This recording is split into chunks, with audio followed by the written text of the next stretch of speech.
ఒక వాక్యంలోనికి. ప్రకటన గ్రంథము మనము కొన్ని నెలలుగా 7 ఏళ్ల శ్రమల కాలాన్ని గూర్చి, మరి ఆ తర్వాత కలగబోయే మహిమను గూర్చి మనము ధ్యానిస్తూ ఉన్నాం. కాబట్టి ఈ వారం ఆ కంటిన్యూషన్, గత వారం ఎక్కడ ఆపుకున్నామో అక్కడి నుండి ప్రతి వారం మనకు వస్తుంది ఒకే వాక్యం.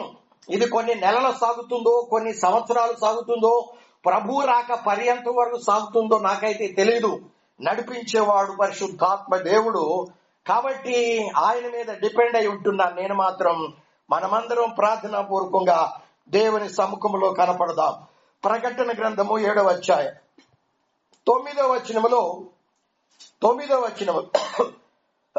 అటు తర్వాత నేను చూడగా, ఇదిగో ప్రతి జనములో నుండి, ప్రతి వంశములో నుండి, ప్రతి ప్రజల్లో నుండి, ఆయా భాషలు మాట్లాడుచున్న వారిలో నుండి వచ్చి ఎవ్వడును లెక్కింపజాలని ఒక గొప్ప సమూహం కనపడెను. వారు తెల్లని వస్త్రములు ధరించుకున్న వారై ఖర్జూరపు మట్టలో చేత పట్టుకుని సింహాసనం ఎదుటను గొర్రెపిల్ల ఎదుటను నిలవబడి, సింహాసనాసీనుడైన మా దేవునికి, గొర్రె పిల్లకును మా రక్షణకై స్తోత్రమని వాళ్ళు ఏం చెప్తున్నారట? మహాశబ్దముతో ఎలుగెత్తి చెప్తున్నారు. వాళ్ళ చుట్టూ ఉన్నటువంటి మరి దేవదూతలందరూ, పెద్దల చుట్టూను, ఆ 4 జీవుల చుట్టూను నిలవబడి ఉండిరి. వాళ్ళు కూడా ఆమేన్, యుగ యుగముల వరకు మా దేవునికి స్తోత్రము, మహిమ, జ్ఞానము, ఘనత, స్తుతి, శక్తి, బలం కలుగునుగా కానీ వాళ్ళు చెప్పుచు దేవునికి నమస్కారము చేస్తున్నారు అని మనం ఈ భాగంలో చూస్తూ ఉంటున్నాం. దేవుని పిల్లలారా, ఈ మనం చదువుకున్నటువంటి వాక్య భాగంలో సంఘం ఎత్తబడుటను మనం చూస్తా ఉన్నాం. సంఘం ఎత్తబడి దేవుని సింహాసనం ఎదుట నిలవబడి ఉన్నట్లు మనము చూస్తూ ఉన్నాం. వారు ఏం చేస్తున్నారు అంటే, దేవుడు వారికి ఇచ్చిన రక్షణ విషయమై మానక దేవునికి కృతజ్ఞతాస్తుతులు చెల్లిస్తూ ఉన్నారు. అంటే ఆ పరలోకము చేరేటప్పుడే వారు భూలోకము నుండి మృతులైన పరిశుద్ధులు కావచ్చు, వారు జీవిస్తూ ఉన్నటువంటి పరిశుద్ధులు కావచ్చు, మృతులైన పరిశుద్ధులు లేపబడుతూ ఉండగానే సమాధుల్లో నుండి జీవిస్తూ ఉన్నటువంటి పరిశుద్ధులు వారు కూడా భూమి మీద నుండి పరలోకానికి కొనిపోబడేటప్పుడే వారికి అక్కడ తెల్లని వస్త్రాలు ఇవ్వబడుతున్నాయి. వారి చేతిలో, ఒక్కొక్కరి చేతిలో ఖర్జూరపు మట్టలు ఇవ్వబడుతూ ఉన్నట్లు మనము చూస్తా ఉన్నాం. దేవునికి స్తోత్రాలు. వారందరూ కూడా తెల్లని వస్త్రాలు ధరించిన వారై ప్రతి ఒక్కరూ కూడా వారి చేతిలో ఖర్జూరపు మట్టలు పట్టుకొని దేవుని సింహాసనం ఎదుట నిలవబడి ప్రభునామాన్ని ఎంతగానో ఘనపరుస్తూ ఉన్నట్లు పరిశుద్ధ లేఖన భాగం మనకు స్పష్టంగా తెలియజేస్తా ఉంది. దేవునికి మహిమ కలుగును గాక. అయితే ఈ ఖర్జూరపు మట్టలు, ఈ తెల్లని బట్టలు వారు భూమి మీద నుండి లేపబడేటప్పుడే వారి బట్టలు ఇక్కడే విడవబడుతున్నాయి. వారి వస్త్రాలు వేసుకున్నటువంటి, అది పింక్ కలర్ కావచ్చు, రెడ్ కలర్ కావచ్చు, బ్లూ కావచ్చు, లేకుంటే ఇతరితర ఎటువంటి రంగు అయినా కానీ వారికి ఇష్టమైన రంగులు వేసుకుంటా ఉంటారు. కానీ పరలోకాన్ని కొనుపోబడే వారు మాత్రం వారికి ఇష్టమైన వస్త్రాలన్నీ కూడా ఇక్కడే విడవబడతాయి. ప్రతి ఒక్కరు కూడా వారికి మరి తెల్లటి వస్త్రాలు ధరించబడతాయి అని మనము చదువుకుంటా ఉన్నాం. ఉదాహరణకి ఏలియా, ఎలీషాలు కలిసి వెళుతున్నారు. వెళ్ళిన తర్వాత ఒకనొక సందర్భం వచ్చేసరికి పరలోకం నుండి గుర్రాలు వచ్చాయి, రథాలు వచ్చాయి కదండి. వాటి మీద కూర్చున్నాడు. మేఘం వచ్చింది. ఈ గుర్రం, రథాలు మేఘం మీద కూర్చున్నాయి. ఆ ఏలియా సుడిగాలిలో పరలోకాన్ని కొనుగోబడుతూ ఉండగా ఆయన దుప్పటేం చేయబడిందట? భూమి మీద క్రింద పడద్రోయబడింది. యేసు ప్రభు వారు చనిపోయారు, సమాధి చేయబడ్డారు. ఆయన తిరిగి లేచిన తర్వాత కొంతమంది స్త్రీలు వెళ్లి సమాధిలో తొంగి చూస్తే అక్కడ ఆయన లేడు. కానీ యోహాను సువార్త 7వ అధ్యాయం 20వ అధ్యాయం అనుకుంటాను, చూద్దాం. యోహాను సువార్త 20వ అధ్యాయం. బైబిల్లో కొన్ని విషయాలు, సత్యాలు మనము చూద్దాం. దేవునికి మహిమ కలుగును గాక. 5వ వచనంలో, యోహాను సువార్త 20వ అధ్యాయము 5వ వచనంలో వాళ్ళు తొంగి చూస్తే ఆ సమాధిలోకి వంగి చూసినప్పుడు వాళ్ళకి ఏం కనపడ్డాయట? నారబట్టలు పడి ఉండటం చూచిన కానీ యేసయ్య వారు అతడు సమాధిలో ప్రవేశించలేదు. అందుకే సీమోను పేతురు అతని వెంబడి వచ్చి సమాధిలో ప్రవేశించి నారబట్టలు పడి ఉండటయు ఆయన తల రుమాలు నారబట్టల యొద్ద ఉండక వేరుగా ఒక చోట చుట్టి పెట్టి ఉండుటయు చూచెను అని మనము చదువుకుంటా ఉన్నాం. దేవుని బిడ్డ, నీకు ఎవరమైనా సరే, నీకు ఇష్టమైన రంగు ఏదైనా సరే, నువ్వు వేసుకున్న వస్త్రాలు ఇక్కడే విడవబడతాయి. నీకు దేవుడు ఇదిగో తెల్లని వస్త్రాలు ధరింప చేస్తాడు. తెల్లని వస్త్రాలు ధరింప చేసిన తర్వాత నీ చేతికి ఒక ఖర్జూరపు మట్ట ఇవ్వబడుతుంది అని మనం చదువుకుంటా ఉన్నాం. ఆనాడు వాళ్ళు పాటలు పాడుతూ వాళ్ళు ఏం చేస్తా ఉంటారు? దేవుణ్ణి స్తుతిస్తా ఉంటారు. ఖర్జూరపు మట్ట చెట్టు వలె మోవ వేయో చుండెదరో, ఖర్జూరపు చెట్టు వలె మోవ వేయో చుండెదరో, ఖర్జూరపు మట్టలతో రాక్షాడకై స్తుతించెదరు. ఖర్జూరపు మట్టలతో రాక్షాడకై స్తుతించెదరు. యేసుని నామమున వారు ఆయన ఉచిత కృపతో నేటి మంచోలై ఎదరో, యేసుని నమ్మిడి వారు ఖర్జూరపు చెట్టు వలె మోవ వేయో చుండెదరో, ఖర్జూరపు చెట్టు వలె మోవ వేయో చుండెదరో, ఖర్జూరపు మట్టలతో రాక్షాడకై స్తుతించెదరు. ఖర్జూరపు మట్టలతో రాక్షాడకై స్తుతించెదరు. ఏం చేస్తా ఉంటారట? పరలోకానికి ఎత్తబడిన పరిశుద్ధులు, దేవుని సంఘం అదా మొదలుకొని కడపట పుట్టినటువంటి పరిశుద్ధుడిగా ఎవరైతే ప్రభు కొరకు ప్రాణాత్మ దేహాలు లెక్క చేయకుండా ప్రభు కొరకు వారు త్యాగపూర్తిగా జీవించి వారి జీవితాన్ని ముగించినా, ఒకవేళ సజీవ లెక్కలో ఉన్నా కానీ వారు తిరిగి లేపబడిన వారై పరలోకానికి ఎత్తబడేటప్పుడే వారి వస్త్రాలు ఇక్కడ విడవబడి ఏం జరుగుతుందంటండి? తెల్లని వస్త్రములు వారికి ఇవ్వబడతాయి.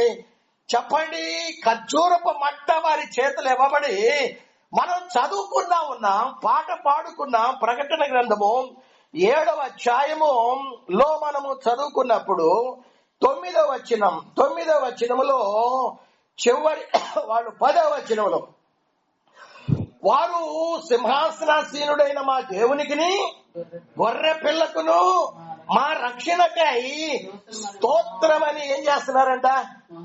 రాక్షాడకై స్తుతించెదరు. ఆహా, ఆ ఆనందం నోటితో చెప్పనలవి కానటువంటిదండి. మన ఊహకు అందరిది. దేవుడు ఆయన దేవుడయ్యుండి యేసు అనే పేరున భూలోకానికి ఎత్తించి మనకు రావాల్సిన శిక్షా స్థానంలో తానే నిలబడి మన పాప శాపాలన్నీ ఆయన తన శరీరంపై వేసుకొని మనకు బదులు శిక్ష మోసి భరించిన మన రక్షకుడు కేవలం మనం ఎఫెసీ 2:8 ప్రకారం ఆయన శిలువ మరణ పునరుద్ధానాల యందు విశ్వాసం మాత్రమే ఉంచాం. దానికి కృపను జోడించి ఈ పరిశుద్ధ రక్తం చేత పాపపు మురికి కడిగి పరిశుద్ధులుగా తీర్చిదిద్ది నరకాగ్ని గుండం నుండి మనకు రక్షణ ఇచ్చిన ఆ గొప్ప దేవా, నీకు మహిమ, ఘనత, స్తుతి, మా రక్షణకై ప్రభావములు చెల్లిస్తున్నామని ఆ లెక్కింప సఖ్యము కాని గొప్ప గుంపు కదండి. ఆ గుంపు భూలోకంలో గనక పెడితే పట్టదేమో అనుకుంటున్నాను. చనిపోయిన పరిశుద్ధులందరూ ఆదాము మొదలుకొని యేసు ప్రభు రాక పర్యంతం వరకు ఎవరైతే యేసు ప్రభు నమ్ముకొని మృతి చెందారో వారు సజీవులైనా బ్రతికి ఉన్నప్పటికీ కూడా ఒక గొప్ప సమూహం పరలోకానికి కొనిపోబడినట్లు యోహాను తన కళ్ళారా ఆయన ఈ కంటితోనే, ఫిజికల్ ఐస్ తోనే చూస్తూ ఉన్నాడు. చూస్తా ఉంటే నిజంగా అక్కడ ఒక గొప్ప ఎవ్వరును లెక్కింప సఖ్యము కానీ గొప్ప సమూహం వారికి కనబడిందంటండి. ఆ సమూహాన్ని ఈ రోజు గనక భూమి తీసుకొని పెడితే ఆ సమూహం సాలలో మనం ఎన్ని పర్యాయాలు చెప్పుకున్నాం. భూమి కంటే చంద్రుడు 13 లక్షల రెట్లు పెద్దవాడని, చంద్రుడి కంటే సూర్యుడు 52 లక్షల రెట్లు పెద్దవాడని, సూర్యుడి కంటే ఒక్కొక్క నక్షత్రం ఎంతో పెద్దది. ఆకాశంలో ఉన్న నక్షత్రాలను మనము లెక్కించగలమా? ఆది కాండంలోనో హెబ్రీ పత్రికలోనో దేవుని పిల్లలారా రోమా పత్రిక 4వ అధ్యాయంలోనో భక్తులు దైవజనుడు ద్వారా పరిశుద్ధాత్ముడు వ్రాయిస్తూ నీకు చేతనైతే లెక్కించు అబ్రహామా ఇసుక రేణువులను ఆకాశ నక్షత్రాలను అంటాడు. అంటే లెక్కింప సఖ్యము కానిటువంటి ఆకాశ నక్షత్రాలను అంటే సృష్టించిన దేవుడు ఆకాశ మహావైశాల్యమే అంత పెద్దగా ఉంటే పరలోకాన్ని సృష్టించినటువంటి దేవుడు ఇంకా ఎంత పెద్దగా ఉంటుంది. అది పరలోకం కాబట్టి ఈ గొప్ప సమూహం లెక్కింపజాల సఖ్యము కాని గొప్ప సమూహం పరలోకం కనుక పట్టింది. అదే భూలోకం అయితే సరిపోదండి. అందులో ఎందుకు కాడి కొరకరానిది భూలోకం. దేవునికి మహిమ కలుగును గాక.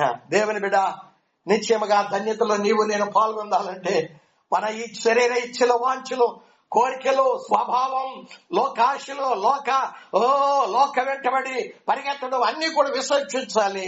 మనము పరిశుద్ధంగా కనుక జీవిస్తూ ప్రభు ఒకవేళ మన జీవితంలో దేన్నైనా కనుక అనుమతించినట్లయితే వాటిల్లో మనము మన ప్రాణాన్ని సైతం లెక్క చేయకుండా మనము జీవిస్తూ గనక ఉన్నట్లయితే చనిపోయినా బ్రతికి ఉన్నా కానీ నిశ్చయముగా మనం పరలోకానికి కొనుక్కోబడి ఆ ఆనందంలో మనము పాల్గొనగలం అంటాడు దైవజనుడైనటువంటి పేతురు.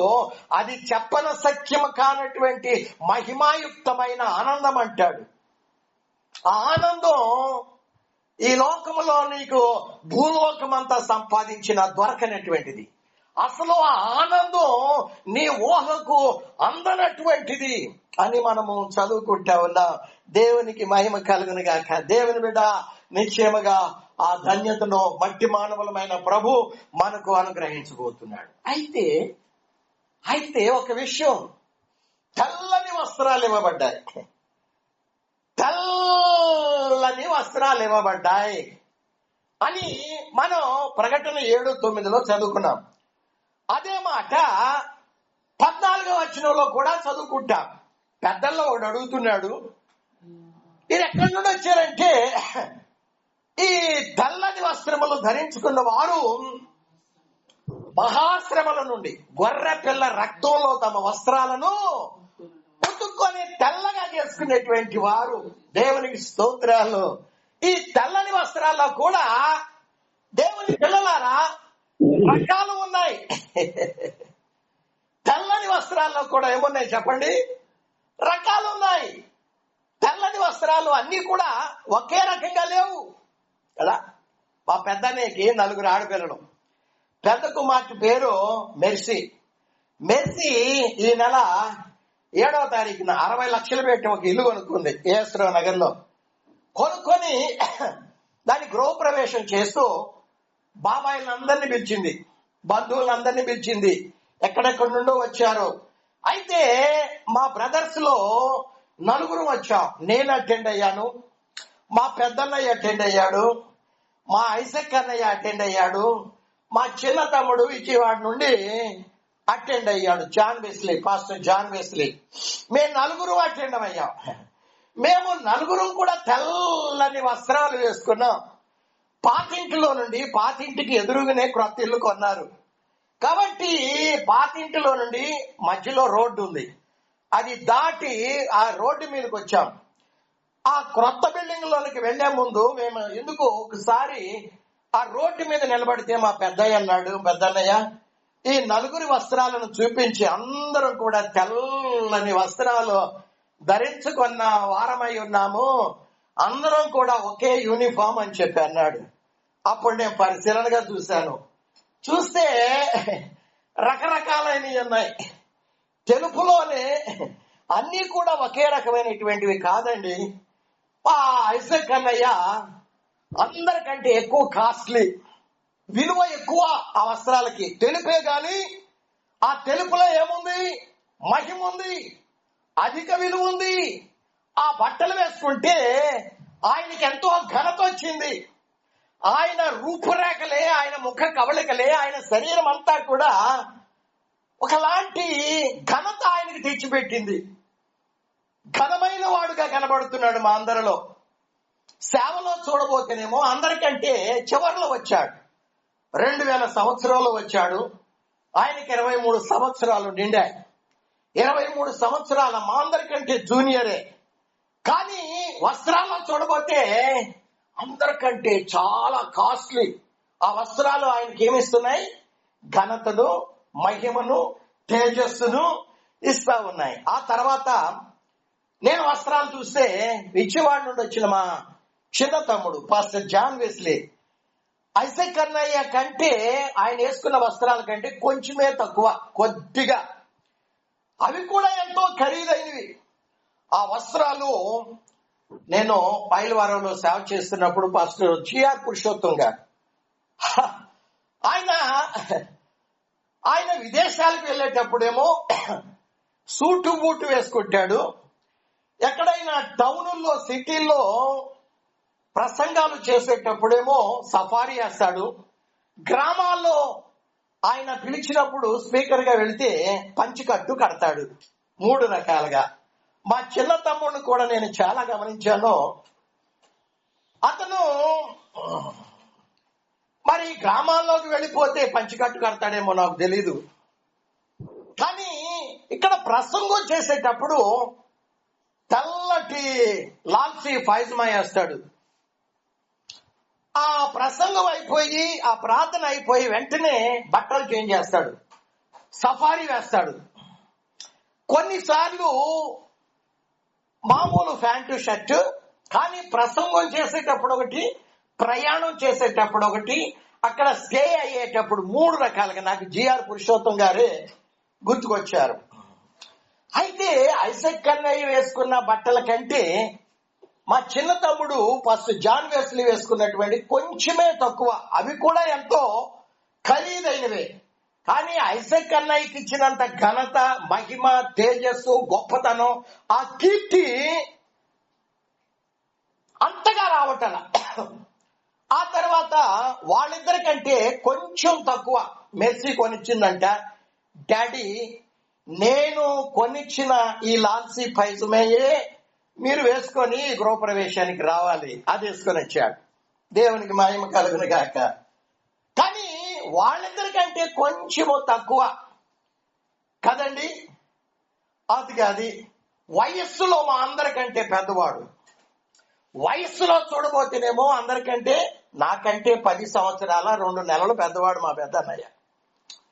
నాకంటే 6 సంవత్సరాలు 8 సంవత్సరాలు మా చిన్న తమ్ముడు, చిన్నవాడు 8 సంవత్సరాలు అనుకుంటాను. ఎస్.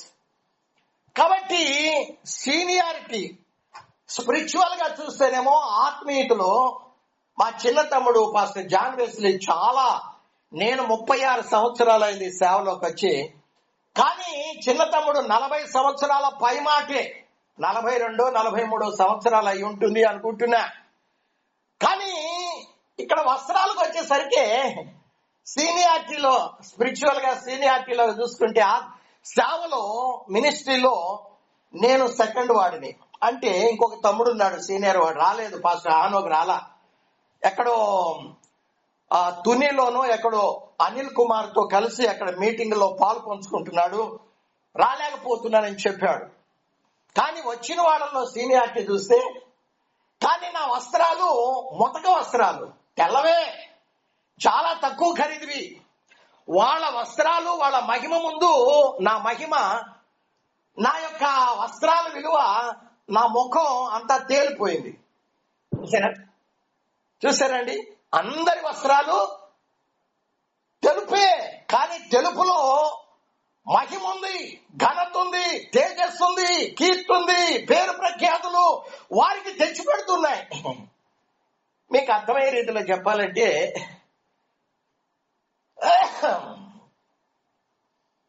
పోలీస్ కానిస్టేబుల్ వేసుకునే అవి చాలా ముతకివి, చాలా తక్కువ ఖరీదు.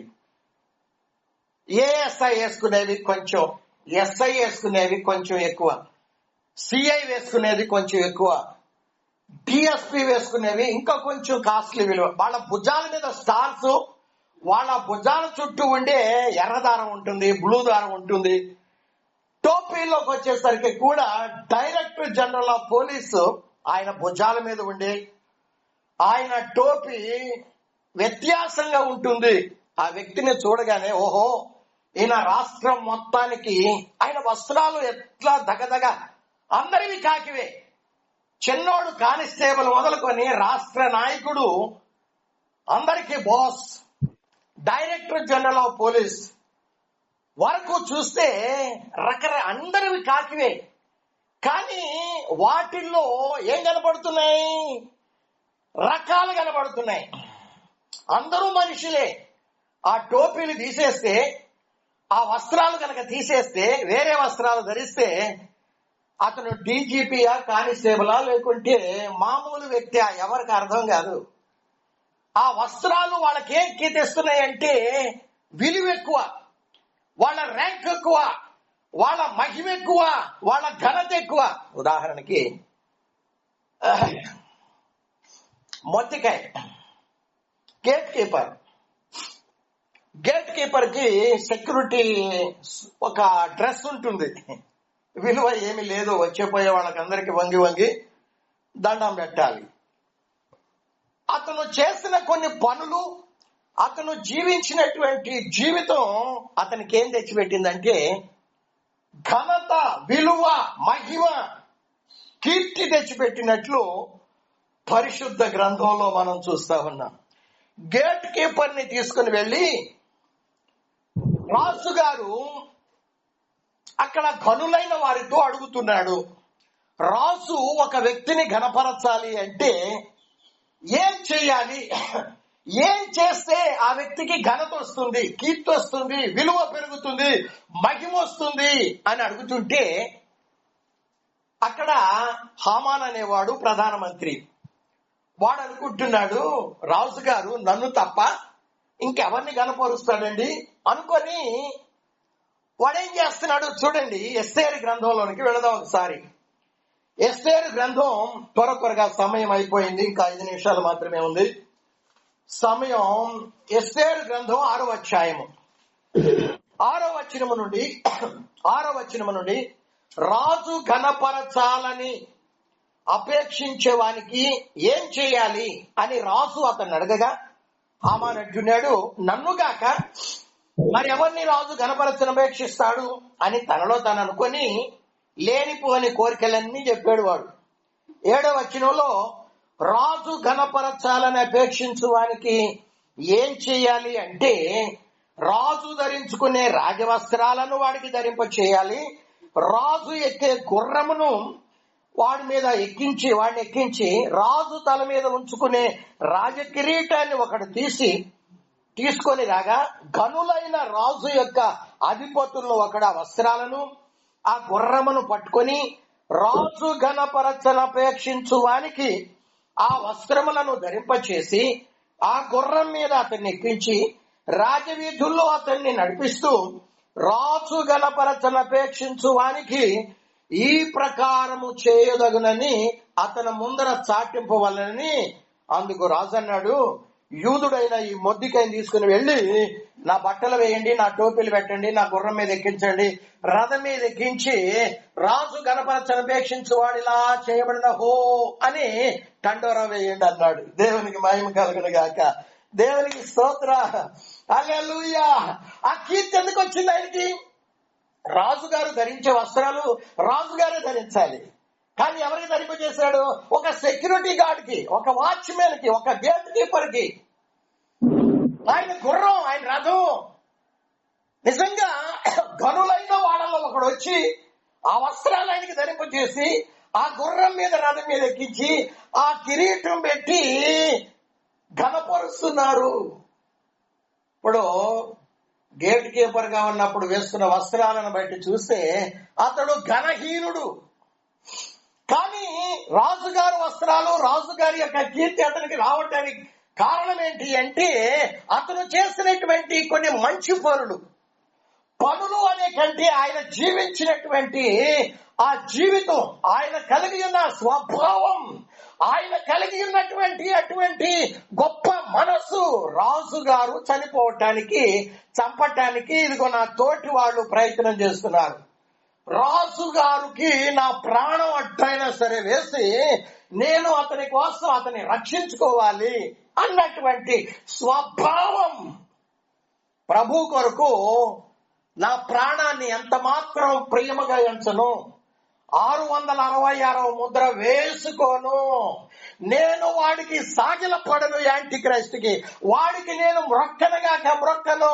నన్ను చర్మం చీరుస్తాడా, మేకును గుచ్చుతాడా, గుర్రాన్ని కట్టి రోడ్డు మీద ఈడ్చుకొని పోతాడా, మాంసపు కండలు ఊడిపోతాయా, నా తల తెగనరుగుతాడా, పర్వాలేదు, నా ప్రభు నా కోసం ప్రాణం పెట్టాడు, నా ప్రభు నా కోసం నూతన యెరూషలేము పట్టణాన్ని, మహిమను, ఘనతను సిద్ధపరిచాడు అని ఎవరైతే ప్రకటన గ్రంథం 12వ అధ్యాయం 10-11 వచనాల్లో వ్రాయబడిన రీతిగా వారు మరణము వరకు ఎంత మాత్రమును వారు తమ ప్రాణమును ప్రేమించినటువంటి వారు కారు అన్న సంధాన నిజంగా ఎవరికి ఆ మహిమ వస్త్రాలు, ఆ తెల్లటి వస్త్రాల్లోనే మహిమ ఎక్కువ, తెల్లటి వస్త్రాల్లోనే ఘనత ఎక్కువ, తెల్లటి వస్త్రాల్లోనే కీర్తి ఎక్కువ, ఆహా ర్యాంక్ ఎక్కువ. దేవునికి మహిమ కలుగు. ఎలాంటి వారు దేవుని సింహాసనం మీద కూర్చుంటారు? జబదాయి కుమారుని యొక్క తల్లి అడుగుతుంది, అయ్యా నా పెద్ద కుమారుడేమో, కుడి ప్రక్కన చిన్న కుమారుడేమో, నీ అడప్రక్క నీ మహిమల సింహాసనం మీద నువ్వు రాజ్యంతో వచ్చినప్పుడు నువ్వు కూర్చుండబెట్టుకోవాలంటే ఎవరండి కూర్చునేది? అది నా వశములో లేదు. తండ్రి దాన్ని ఎవరికి సిద్ధపరిచాడు? దేవుని బిడ్డ, నిజంగా ప్రభు కొరకు మనం జీవించాలి. పాస్టర్ గారి కొరకు దేవుని మందిరానికి రావద్దు, సంఘానికి రావద్దు. పాస్టర్ గారిని ఏదో మురిపిద్దామని, లేకుంటే మరేదో అని చెప్పి, లేకుంటే యేసు ప్రభు నమ్ముకొని మనం మందిరానికి వెళితే మాకు ఆశీర్వాదాలు వచ్చి పడతాయని రావద్దు. నరకం నుండి తప్పించబడాలి, మహిమలో ఉండాలి, మరణం లేని, వ్యాధి లేని, వృద్ధాప్యం రాని, అంతు లేని దేవుడు శరీరాన్ని మనకి ఇవ్వబోతున్నాడు. అందుకొరకే మనం దేవుని సన్నిధిలో ఘనపరచడానికి ప్రభు కొరకు రావాలి అని దేవుని సేవకుడిగా తెలియజేస్తా ఉన్నా. దేవునికి స్తోత్రాలు. అప్పటి వరకు మొర్దెకై అంటే ఎవరికి తెలియదండి. ప్రపంచమంతా గుప్పు అంది. ఒక్కసారి పొక్కిపోయింది ప్రపంచం. ఎందుకంటే ప్రపంచాన్ని ఏలుబడి చేసే చక్రవర్తి అహశ్వేరోషు. ఆయన ఎప్పుడైతే ఇతన్ని తీసుకొచ్చి ఆయన బట్టలు ధరింపజేసి ఆయన కూర్చునే గుర్రం రథం మీద కూర్చుండబెట్టి ఆయన కిరీటం శిరస్సు మీద పెట్టబడిందో, ఆ మొర్దెకై అనే వాడి పేరు ప్రపంచమంతా గుప్పుమంది. ఒక్కసారి ప్రపంచమంతా కూడా ఏమైపోయింది? వ్యాప్తి చెందింది. ఫలానా మొర్దెకై అంటే ఓహో. బైబిల్లో మనం రాత్రి కూడా చదువుకున్నాం. 2 క్రానికల్ దినవృత్తాంతముల 2వ గ్రంథం 26వ అధ్యాయము 5, 6, 7, 8 వచనాలు. 8వ వచనంలో రాసైనటువంటి ఉజ్జియా కీర్తి ఐగుప్తు మార్గమంతటా ప్రదేశమంతటా కూడా వ్యాపించింది అని మనం చూస్తున్నాం. అతని కీర్తి ఏమైందంట? కీర్తి అంటే ఏమైందండి? తెలుపు వేరు, మహిమ వేరు. మహిమ, గ్లోరీ అని మనం గూగుల్లో కూడా చూస్తే కీర్తి, గొప్పతనము, గౌరవము అనే పదాలు మనకు కనబడతా ఉంటాయి. కీర్తి, గొప్పతనము, గౌరవం. ఒక సెక్యూరిటీ గార్డ్ కి ఇప్పుడు ఏం దక్కింది రాజుగారి ద్వారా? అహశ్వరోషు ప్రభు అయిన యేసుక్రీస్తు స్థానంలో ఉన్నాడు. యేసుక్రీస్తుకు సాదృశ్యంగా మనకు కనబడుతున్నాడు. ఎవరైతే మొద్దికలాగా ప్రభు కొరకు, రాజు కొరకు ప్రాణం పెట్టడానికైనా తెగించాడో, మొద్దికైని రాజు గారు ఘనపరచినట్లుగా దేవుడు కూడా తన మహిమా వస్త్రాలనిచ్చి అతని కీర్తి వ్యాపింపజేస్తాడు. అతన్ని మెచ్చుకుంటూ మెప్పు ఘనపరుస్తూ ఉంటాడు. ఎంత గొప్ప ధన్యత కదా, ఎంత గొప్ప భాగ్యమో కదా. నిజంగా దేవుని సింహాసనం మీద కూర్చున్న వాళ్ళు కదండి, అత్యున్నతమైన స్థానంలో ఉన్నటువంటి తెల్లటి వస్త్రాలకు మహిమా వస్త్రాలు ధరింపజేస్తాడు కదా. దేవునికి మహిమ కలుగును గాక. డీజీపీ వస్త్రాలు మీరు ఎప్పుడైనా చూసారండి? అసలు ఆర్మీలో గనక మనం చూస్తే మేజర్ జనరల్ వస్త్రాలు చూసారా? ధగధగ ధగధగ ధగధగ ధగధగ ధగధగ. ఆయన భుజాం చుట్టూ ఎన్ని తాళ్లుంటాయో, ఆయన రొమ్ము మీద ఎన్ని పథకాలుంటాయో, ఆయన శిరస్సు మీద టోపీ దానికి ఎన్ని రంగులుంటాయో. అతనికి ఆ వస్త్రాలు ఏం చేస్తున్నాయి? ఆ ర్యాంకులు ఏం చేస్తున్నాయి? ఆ కిరీటాలు ఏం చేస్తున్నాయి? అతనికి కీర్తి, ఘనత, మెప్పు, గొప్పతనం కలగ చేస్తూ ఉన్నట్లు మనము చూస్తా ఉంటూ ఉన్నాం. దేవునికి స్తోత్రం కలగను గాక. నేను ఒక మాట చెప్పాలని ఇష్టపడుతున్నా దేవుని బిడ్డ. అదేంటి అంటే, మొట్టమొదటి వరుసలో దేవుని సింహాసనం చుట్టూ ఎవరుంటారు? సరాపులుంటారు. సరాపులకి మనం యెషయా గ్రంథం 6వ అధ్యాయం 2వ వచనంలో చదువుకుంటే వారికి 6 రెక్కలు ఉంటాయి, 4 ముఖాలు ఉంటాయి. కాబట్టి వాళ్ళ ర్యాంక్ ఎక్కువ, వాళ్ళ బలం ఎక్కువ, వాళ్ళ అధికారం ఎక్కువ, వాళ్లకు మహిమ ఎక్కువ కదండి. అవునా కాదా? ఆ వాక్యంలోకి వెళ్లే ముందు ఎస్తేరు గ్రంథమే మరొక మాట, 8వ అధ్యాయం అనుకుంటాను, అది చూడాలని నేను ఇష్టపడుతూ ఉన్నాను. 8వ అధ్యాయం ఎస్తేరు గ్రంథం 15వ వచనంలో మొర్దెకైకి ఊదా వర్ణమును తెలుపు వర్ణము గల రాజవస్త్రమును, ఏ వస్త్రం అండి? వాచ్మెన్ వస్త్రం పోయింది, చౌకీదార్ వస్త్రం పోయింది, సెక్యూరిటీ గార్డు వస్త్రం పోయింది. ఇప్పుడు ఏ వస్త్రం వచ్చింది ఆయనకి? వచ్చిందండి ఊదా వర్ణమును తెలుపు వర్ణమును గల రాజవస్త్రమును, బంగారపు పెద్ద కిరీటమును, అవిసనారతో చేయబడినటువంటి ధూమ్ర వర్ణము గల వస్త్రములను ధరించుకున్నవాడై రాజు సముఖము నుండి బయలుదేరెను. ఏ వస్త్రాలు ఇక్కడ? ఊదా వర్ణమును, తెలుపు వర్ణమును, ధూమ్ర వర్ణము గల వస్త్రములను అతను ధరించుకొని, రాజవస్త్రమును ధరించుకొని, బంగారు పెద్ద కిరీటమును, అవిసనారతో చేయబడిన ధూమ్ర వర్ణము గల వస్త్రములను ధరించుకొని ఏ స్థాయి నుండి ఏ స్థాయికి హెచ్చించబడ్డాడు అంటే, చివరి వచనములో మనము చివరి అధ్యాయములో చదువుకుంటా ఉన్నాం.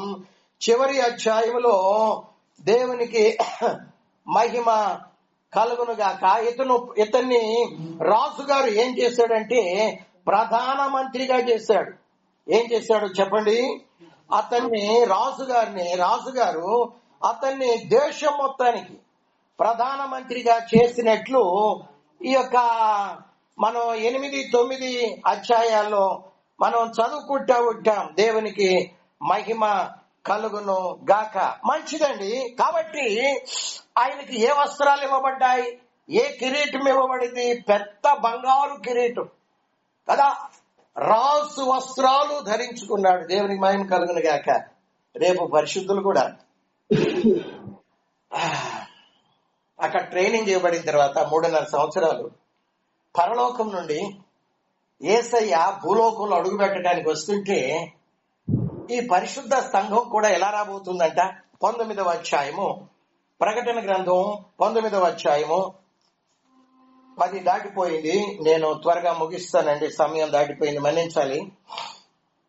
14వ వచనం, ప్రకటన 19:14 పరలోకమందున్న సేనలు శుభ్రమైన తెల్లని నారబట్టలు ధరించుకొని తెల్లని గుర్రములెక్కి యేసయ్యను వెంబడిస్తూ భూలోకానికి వస్తున్నారట.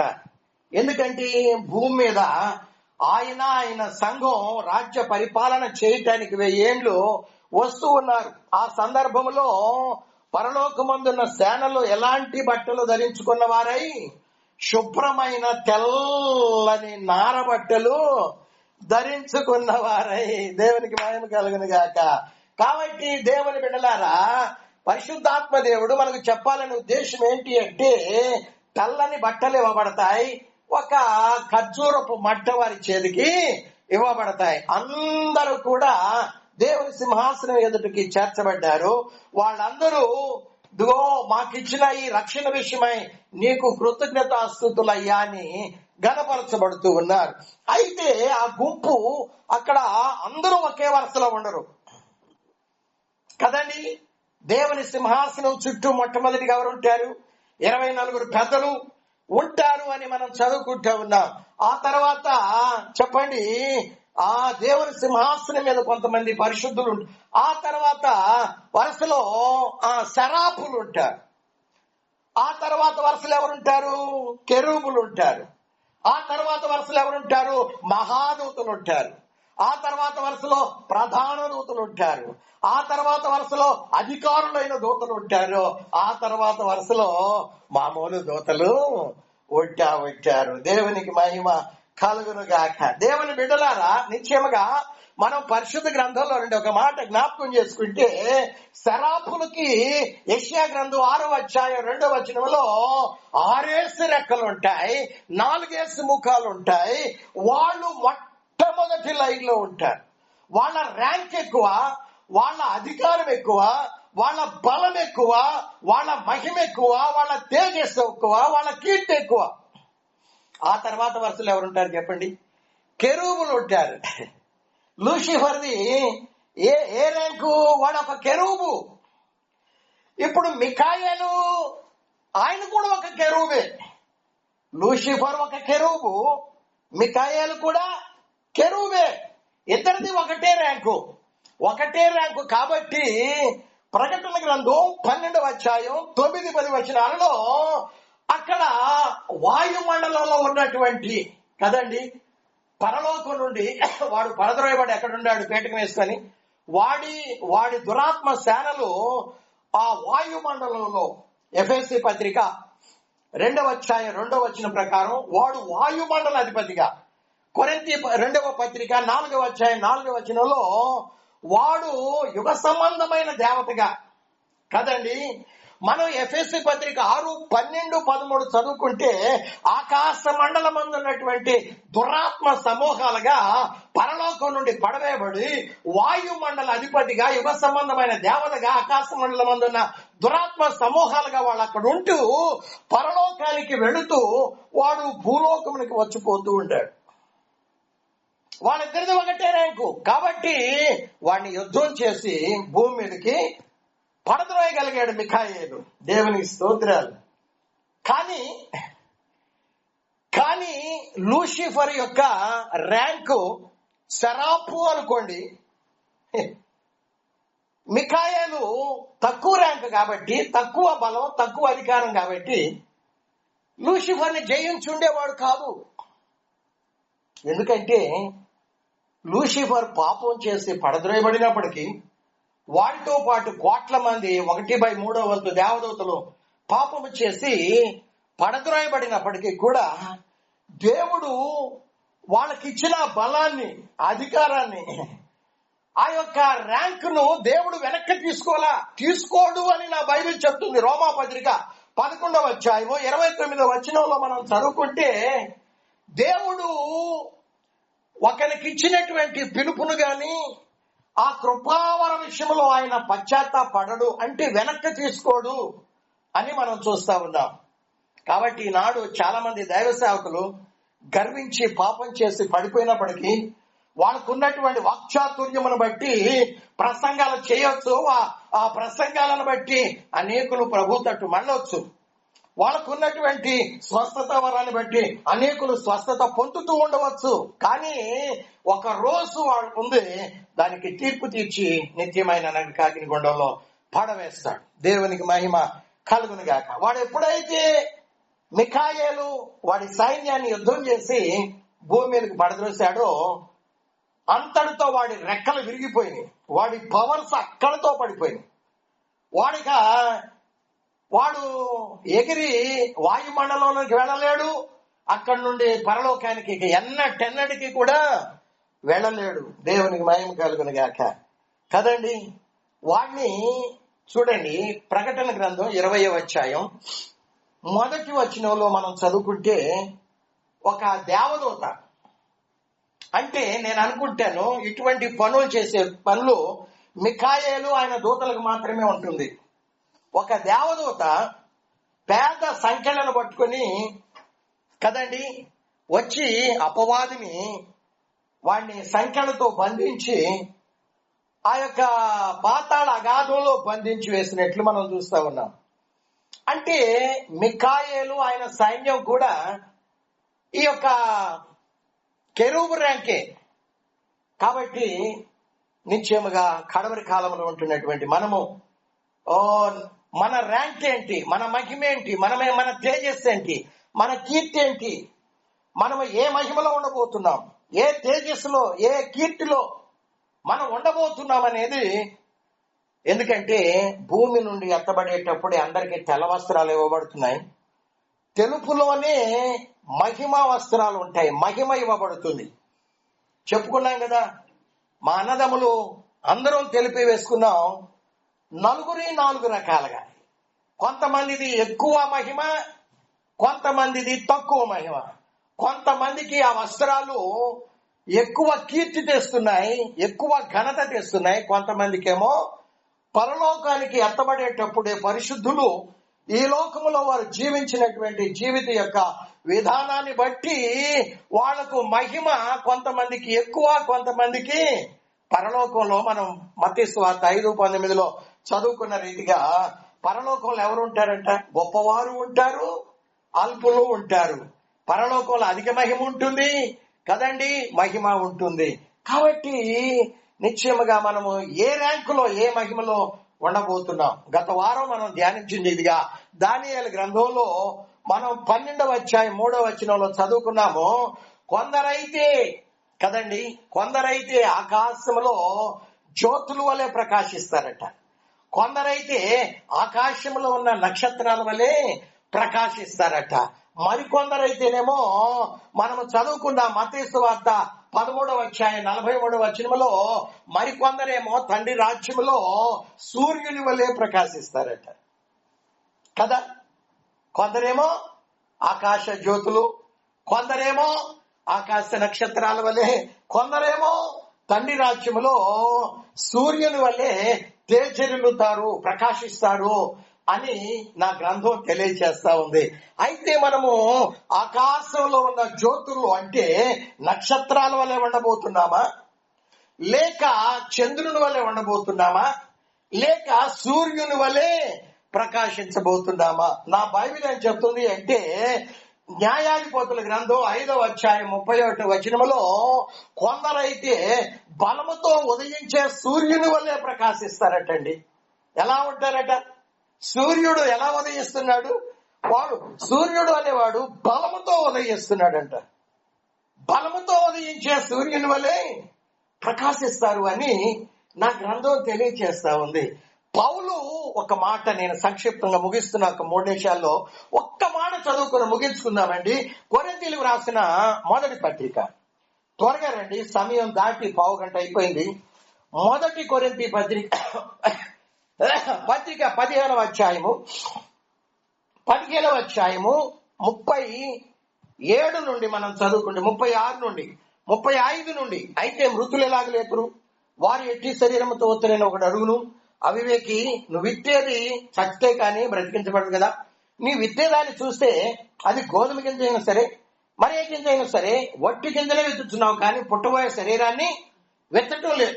అయితే దేవుడే తన చిత్త ప్రకారం నీవు విత్తిన దానికి శరీరం ఇచ్చును, మరియు ప్రతివాడు విత్తనమునకును ప్రతి విత్తనమునకును దాని శరీరం ఇస్తున్నాడు. ప్రతి విత్తనానికి ఏమిస్తున్నాడండి? ఇప్పుడు ఒక గోధుమ గింజ విత్తుతున్నాం, అది ఎంతో ఎండిపోయి, అది కుళ్ళిపోయి, అది చెడిపోయి ఉంటుంది. మనం పరిశుద్ధులుగా ఒకవేళ మనం చనిపోతున్నాం అనుకోండి, పుట్టబోయే శరీరం ఏది మనకి? వెలుగు శరీరం, మహిమా శరీరం, ఘనతనిచ్చే శరీరం, మరణం లేనిది, వ్యాధి లేనిది, వృద్ధాప్యం రానిది, అంతం లేని ఆ శరీరాన్ని ఆయన మనకి ఇస్తున్నాడు. ఇక్కడ ఏమని ఉందంటే 38వ వచనం 3వ లైన్లో ప్రతి విత్తనానికి దాని శరీరాన్ని ఇస్తున్నాడు. 23వ వచనంలోకి వస్తే 23వ వచనంలో ప్రతివాడు తన వరుసలో బ్రతికించబడుతున్నాడు. ప్రతి విత్తనానికి దాని శరీరాన్ని, అంటే ప్రతి విత్తనం ఒకే రకంగా ఉండదు. ఆయన పుట్టబోయే శరీరానికి ఇచ్చే ఆ యొక్క మహిమ, ఘనత వేరు. ఈ 38వ వచనం 3వ లైను, 23వ వచనం రెంటికి కంపేర్ చేయండి. రెంటిని ఒక చోట చేర్చి జతపరిచి రెంటిని కూడా ధ్యానించండి. దాని వరసలో, తన వరసలో దాని శరీరాన్ని ఆయన ఇవ్వబోతున్నాడు అంటాడు. ఇంకా క్రిందకి వెళ్తే 39వ వచనం నుండి మాంసమంతయు ఒక విధమైనది కాదు, మనుష్య మాంసం వేరు, మృగ మాంసం వేరు, పక్షి మాంసం వేరు, చేప మాంసం వేరు కదండి. మటన్ ఎందుకు ఎక్కువగా తింటాం? కోడి ఎందుకు తినాం? చికెన్ ఎందుకంటే దాని మాంసం అంత ఇదిగా ఉండదు. దీని మాంసం వేరే ఉంటుంది, దీని రుచి వేరే ఉంటుంది కదండి. అలాగే మాంసం అంతయు ఒక విధమైనది కాదు. మనుష్య మాంసం వేరు, మృగ మాంసం వేరు, పక్షి మాంసం వేరు, చేప మాంసం వేరు, మరియు ఆకాశ వస్తు రూపాలు కలో, భూ వస్తు రూపాలు కూడా కలో. ఆకాశ వస్తు రూపాల మహిమ వేరు, భూ వస్తు రూపాల మహిమ వేరు, సూర్యుని మహిమ వేరు, చంద్రుని మహిమ వేరు, నక్షత్రముల మహిమ వేరు. మరి మహిమను బట్టి ఒక నక్షత్రానికి మరి ఒక నక్షత్రానికి భేదం కలదు. ఇక్కడ దైవచనుడు అపోస్తలుడైన పౌలు ద్వారా పరిశుద్ధాత్మ దేవుడు ఇక్కడ మహిమలు, వస్తు రూపాలు, వాటి భేదాలు, వాటి వ్యత్యాసాలు ఆయన చూపిస్తున్నాడు మనకి. భూవస్తు రూపాల మహిమ వేరు, ఆకాశ వస్తు రూపాల మహిమ వేరు. మాంసము అన్ని విధాల ఒకటైంది కాదు. అలాగే సూర్యుని మహిమ వేరు, చంద్రుని మహిమ వేరు, నక్షత్రాల మహిమ, నక్షత్రముల్లో కూడా ఒక నక్షత్రాని మహిమ, ఇంకొక నక్షత్ర మహిమ వేరు. చూసారా కదండి. ఇప్పుడు మనకి నక్షత్రాలు కనపడుతున్నాయి. ఆ బయటి కాలంలో చంద్రుడు కనపడుతున్నాడా? అవి కూడా ప్రకాశిస్తూనే ఉన్నాయి. కానీ అవి రాత్రులే కటిక చీకట్లోనే మిణుకు ఉంటాయి. నీ స్థానం ఎక్కడ? సోదరుడా, సోదరి, నీ స్థానం ఎక్కడ? నా స్థానం ఎక్కడ? మనందరి స్థానం ఎక్కడ? నక్షత్రముల వల్ల మిణుకు ఉంటామా? మన మహిమ కనబడినట్టు ఆ దైవజనుడు కల్లో పరలోకానికి కొనుకోబడి ఆ దేవదూతను అడుగుతుంటే, అయ్యా ఇదిగో ప్రొద్దున వీడు 6 గంటల నుండి సాయంత్రం 6 గంటల వరకు వీడు ఒప్పందం జరిగింది ఆ ద్రాక్ష తోటలో పని చేయాలని. కానీ వాడు టైం పాస్ చేస్తా వచ్చాడు. వాడు తెచ్చుకున్న టిఫిన్ తింటూ, ఆహారం తింటూ, వాడు టైం పాస్ బద్ధకంగాను, నిర్లక్ష్యంగాను, వ్యర్థంగాను వాడి బ్రతికంతా వెళ్ళబుచ్చి. కానీ వీడెవడు అంటే వాడు బ్రతికున్నంత కాలం సువార్త ప్రకటించిన తిరస్కరించి వాడు జీవితాన్ని పరమాణంలాగా లోకాన్ని జురుకున్నాడు. చివరి క్షణంలో డాక్టర్ గారు నువ్వు 2 రోజుల్లో చచ్చిపోతావంటే దేవుడు దయదాల్చి ఒక దైవసేవకుడు పంపించే హాస్పిటల్లో సువార్త ప్రకటిస్తే, అయ్యో ఇప్పుడు నేను చనిపోతే నేరుగా నరకానికేనా అని గుండె ప్రార్థన చేసుకొని నిజమైన మారు మనసు రక్షణ పొంది వీళ్ళందరూ కూడా ఒకే కోవకి, ఇదిగో దేవుని మహిమా సింహాసనానికి ఎంతో దూరంగా ఉన్నారు. దేవుని వెలుగు, దేవుని మహిమ, దేవుని తేజస్సు అస్సలు వాళ్ళ మీద పడుతుంది గాని నక్షత్రముల మహిమ మిణుకు మిణుకు అనుకుంటా. తనలు వంచండి. దేవుని సన్నిధానంలో ఏ మహిమలో ఉండబోతున్నావు? ఏ తేజస్సులో ఉండబోతున్నావు? పేతురు మొదటి పత్రిక 1వ అధ్యాయము 7 నుండి 9 వచనాల వరకు చదువుకుంటూ పోతే పేతురు అంటాడు, ఆయన ప్రత్యక్షమైనప్పుడు మీకు మెప్పు, ఘనత, మహిమ కలుగుతుంది అని అంటాడు. దేవుని సింహాసనం మీద కుడి ప్రక్క ఎడమ ప్రక్క కూర్చున్న వారికి ఎంత ఘనతో కదా, ఎంత మహిమ. ఆయన మెచ్చుకుంటా ఉంటాడు. నా తండ్రి చేత ఆశీర్వదించబడిన వారులారా, రండి, లోకం పుట్టిన మొదలుకొని మీ కొరకై సిద్ధపరిచిన నా మహిమగల సింహాసనం మీద నా కుడి ప్రక్క ఎడమ ప్రక్క. పౌలు 1 కొరింథీ పత్రిక 6వ అధ్యాయంలో ఆ సంఘములో వాళ్ళు కొట్లాడుకుంటుంటే, ఒరే పిచ్చోళ్ళారా, మీరు పడిపోయిన దేవదూతలకి తీర్పు తీర్చవలసి ఉండగా మీలో మీరు కొట్లాడుకుంటున్నారా? మీరు లోకానికి అంటే రక్షణ పొందనట్టు యేసుని ఎరగని వారికి, యేసుని ఎరిగి బాప్తీసం పొంది పడిపోయి ఎన్ని మార్లు గద్దించిన లోబడిన వారికి, వాళ్ళందరికీ పడిపోయిన దేవదూతలకు మీరు తీర్పు తీర్చవలసి ఉండగా మీలో మీరు కొట్లాడుకుంటున్నారా? అవును. ప్రకటన గ్రంథం 20వ అధ్యాయం 12వ వచనంలో